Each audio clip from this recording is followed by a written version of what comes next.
도후서 13장 13절 말씀 가운데 하나님, 예수님, 성령과의 관계라는 제목으로 우리가 은혜를 나누고자 합니다. 우리 한번 따라합시다. 하나님과 예수님과 성령과의 관계.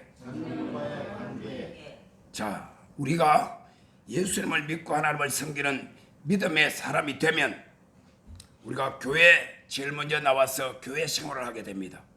그래서 우리가 교회에 출석하여서 살아계신 하나님 앞에 예배를 드리고, 그래서 예배 생활이 제일 먼저 시작되게 되는 것이죠. 그런데 여러분, 제일 처음 예수를 믿고 교회에 나와서 예배를 드린다든지 우리가 처음 신앙생활 할 때에 한 가지 약간 혼돈될 때가 있고 헷갈릴 때가 있습니다. 그것이 뭐냐 하면 바로 우리가 하나님을 믿습니까? 하나님을 믿어라. 또는 예수님을 믿습니까? 예수님을 믿어라. 때로는 성령 충만함을 받으십시오. 또 성령 안에서 교통하고 성령의 인도함을 받는 그러한 삶을 삽시다. 그러니까 어떨 때는 하나님 그랬다가 또 예수님 그랬다가 성령 하나님 그랬다가 이렇게 해서 이렇게 혼돈되는 때가 있습니다. 목사가 된 저도 과거에 옛날에 이 하나님 말씀을 온전히 제가 깨닫기 전에는 가끔 가다가 좀 헷갈릴 때가 있었다 이 말입니다. 도대체 하나님, 예수님, 성령님 이거 어느 분을 믿어야 되고 어느 분을 붙잡아야 되고 어느 분을 따라야 되는가. 제가 그 정도 되면 아마 일반 성도들 중에서 처음 예수를 믿는다든지 아니면 신앙생활을 하는 가운데 있는 분들이라도 이 하나님과 예수님과 성령님과의 관계에 대해서 좀 이렇게 헷갈릴 때가 혼돈될 때가 있지 않을까, 저는 그렇게 생각을 합니다.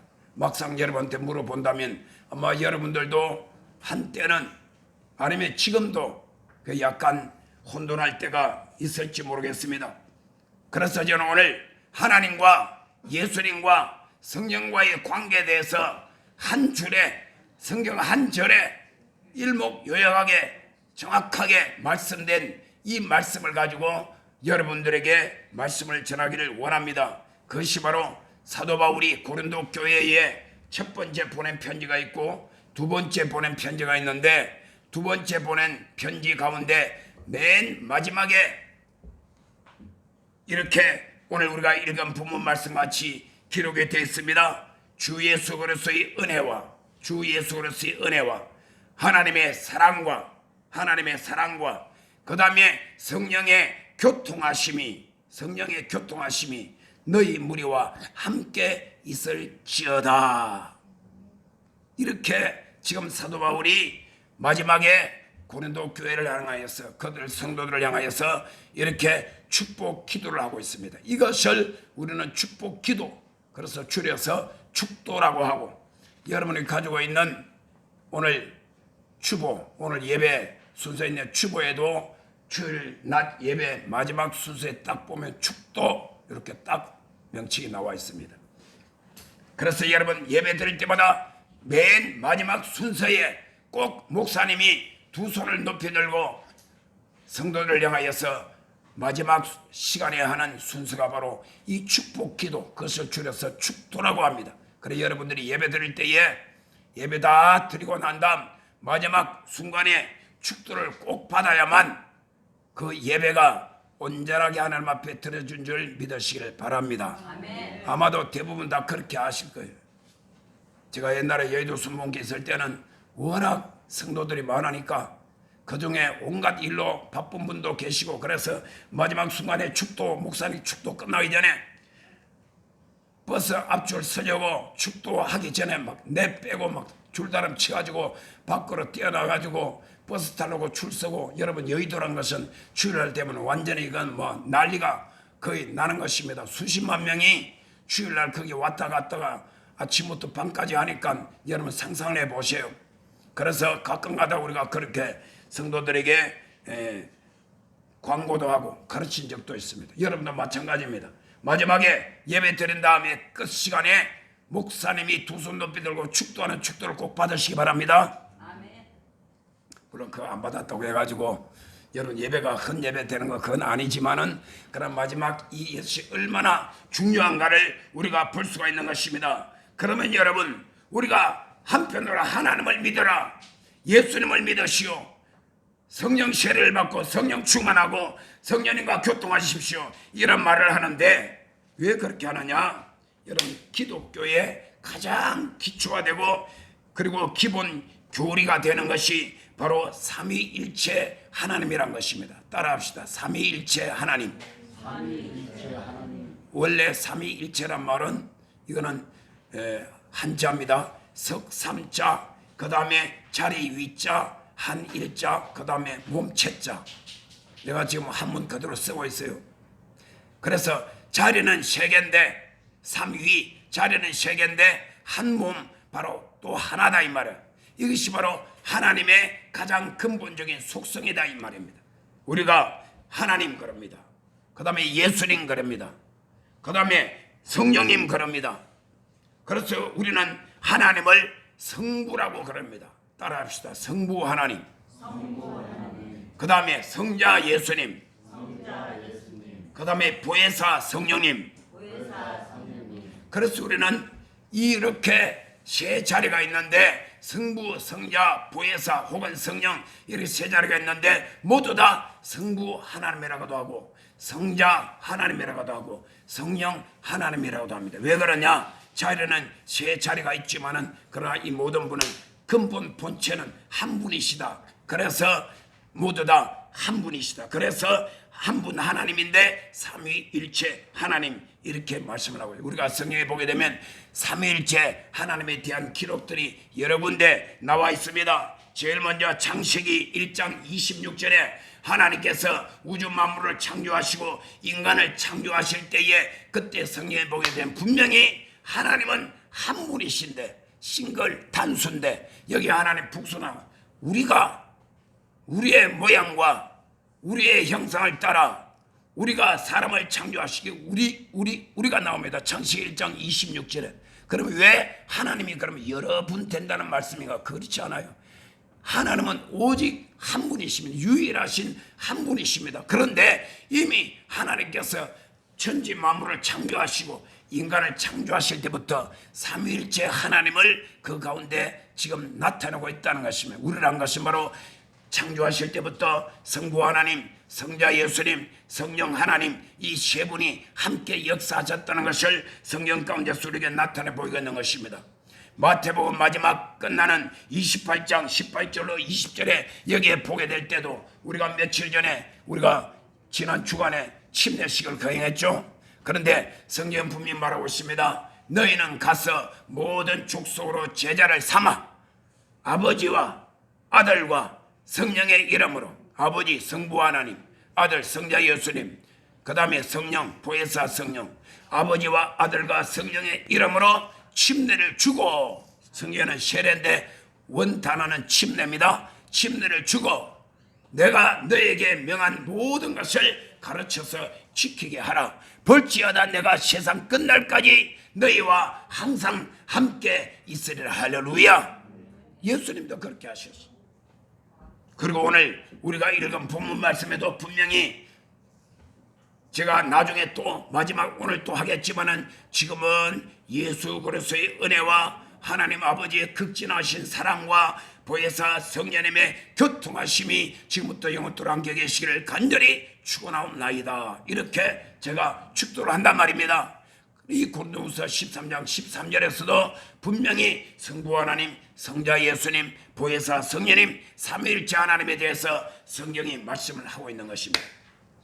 그래서 여러분 오늘 우리가 이 성부 하나님과 예수님과 성령과의 관계를 분명히 잘 알아서 오늘 본문에 있는 말씀같이 여기에 하나님과 예수님과 성령님의 역사, 세 분의 역사하심이 지금부터 저와 여러분의 생명이 있는 동안 하나님께서 우리를 부르시는 그 순간까지 항상 삼위일체 하나님의 운행하심과 역사하심이 여러분과 함께 거하시기를 주의 이름으로 축원합니다.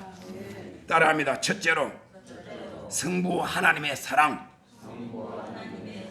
오늘 성경 말씀 보게 되면 고린도후서 13장 13절에 보게 되면 이렇게 나와 있습니다. 주 예수 그리스도의 은혜와 그 다음에 순서는 약간 다르지만 하나님의 사랑과 이렇게 나와 있죠. 하나님의 사랑과. 여러분, 하나님의 사랑이 과연 무엇일까요? 오늘 여러분 속에 과연 하나님의 사랑이 있습니까? 내 안에 하나님의 사랑이 느껴집니까? 내가 하나님의 그 사랑을 내가 볼 수 있고 하나님의 사랑을 내가 느끼며 하나님의 사랑 가운데서 내가 지금 호흡을 하며 내가 살아가고 있느냐는 것입니다. 하나님의 사랑에 대해서 다시 한번 우리가 살펴보기를 바랍니다. 하나님의 사랑은 제일 먼저 창조의 하나님부터 우리에게 나타나고 있는 것입니다. 여러분, 창조의 하나님은 제일 먼저 성경 제일 첫 번째 시작할 때에 창세기 1장 1절에 태초에 하나님이 천지를 창조하시니라. 할렐루야. 이 한마디에 여러분 눈에 보이는 저 광활한 우주 세계와 해와 달과 별들과 산천 초목과 그리고 여기 앉아있는 하나님의 모양과 하나님의 형상을 따라 지음받았다고 하는 하나님이 그렇게 창조하셨다고 하는 우리 모두를 우리가 지금 다 눈으로 보고 있습니다. 이 모든 것이 어떻게 생겨났느냐, 어떻게 있게 되었느냐, 그에 대한 해답이 창세기 1장 1절에 다 나와 있어요. 할렐루야. 우리가 하나님을 믿고 성경 말씀을 믿을지인데 제일 먼저 시작되는 창세기 1장 1절을 믿으면 나머지 이 성경 전체 모든 것을 다 믿을 수가 있어요. 아멘. 그런데 나 못 믿겠어. 뭘 못 믿어? 태초에 하나님이 천지를 창조하신 대로 아닌데, 진화론인데, 뭔데 온갖 인간이 만들어놓은 과학과 인간의 철학과 인간의 이성으로 만들어놓은 그런 학문과 그런 과학을 가지고 이거 믿지 못한다면 우리 믿음이 출발할 수가 없는 것입니다. 그래서 여러분 창세기 1장 1절 이하에 보게 되면 첫째 날 하나님이 빛을 만드셨습니다. 둘째 날에 궁창을 만드시고, 궁창이라는 것은 눈에는 잘 보이지 않으면 이 공간 하늘을 말하는 건데, 둘째 날에 궁창을 만드시고 궁창 위의 물과 궁창 아래의 물로 나누게 하셨다 그랬습니다. 이게 둘째 날입니다. 셋째 날에 궁창 위에 물이 있고 궁창 아래에 물이 있으면 궁창 아래의 물이 뭐냐? 바로 여러분 이 지구가 둥글죠. 이것이 바로 궁창 아래에 지구가 전부 다 물로 덮여 있어요. 물덩어리였어요. 그래서 셋째 날에 하나님께서 물 가운데서 묻이 드러나라 하시매, 묻이란 것은 랜드, 땅을 말하는 것입니다. 이 물속에 잠겨있던 땅이 쫙 솟아났습니다. 쫙 높이 솟아났더니 그 다음에 에베레스트 산이 돼버렸어요. 할렐루야. 그리고 또 땅이 또 하나가 딱 이렇게 한반도가 딱 드러나게 되었고, 그게 백두산도 생기고 한라산도 생기고 우리 바로 밑에 남원에 있는 지리산도 생기고, 하나님께서 물속에 잠겨있던 땅이 드러나라 하심에 땅과 물이 서로 분리가 되어서 그것이 만들어진 것이 바로 육지와 바다요. 그리고 우리가 말하는, 한마디로 말하는 5대양 6대주가 된 것. 여러분 보세요. 왼쪽 보세요. 여기 노란 부분은 전부 다 6대주입니다. 예를 들어서 러시아와 그 다음에 몽골, 그 다음에 차이나, 한국, 일본이 있는 아시아가 있고, 아프리카 있고, 남미가 있고, 중미가 있고, 그 다음에 북미가 있고, 그 다음에 이 오세아니아가 있고, 이렇게 해가지고 5대양 6대주 이것이 하나님께 바로 셋째 날에 하나님이 만드신 것이며, 이 육지 땅에는 각종 씨 맺는 채소와 열매 맺는 나무가 나게 하시니라. 넷째 날에 하나님께서는 저 하늘에 저 광활한 우주 가운데 펼쳐있는 그런 우주 가운데서 해와 달과 수많은 별들을 다 만드셨습니다. 여러분, 낮에는 별들이 보이지 않죠.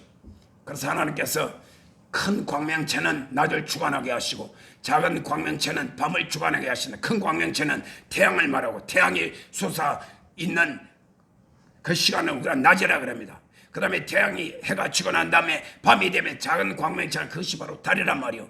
달은 밤을 주관하게 만들고, 여러분 밤에, 캄캄한 밤에 하늘을 쳐다보시오. 밤하늘에 저 우주 공간에 펼쳐진 헤아릴 수 없는 수많은 별들, 은하계, 성자계, 우리가 학교에서 다 옛날에 배웠잖아요. 그거 생각하면요, 이 머리 가지고 다 이해가 안 돼요.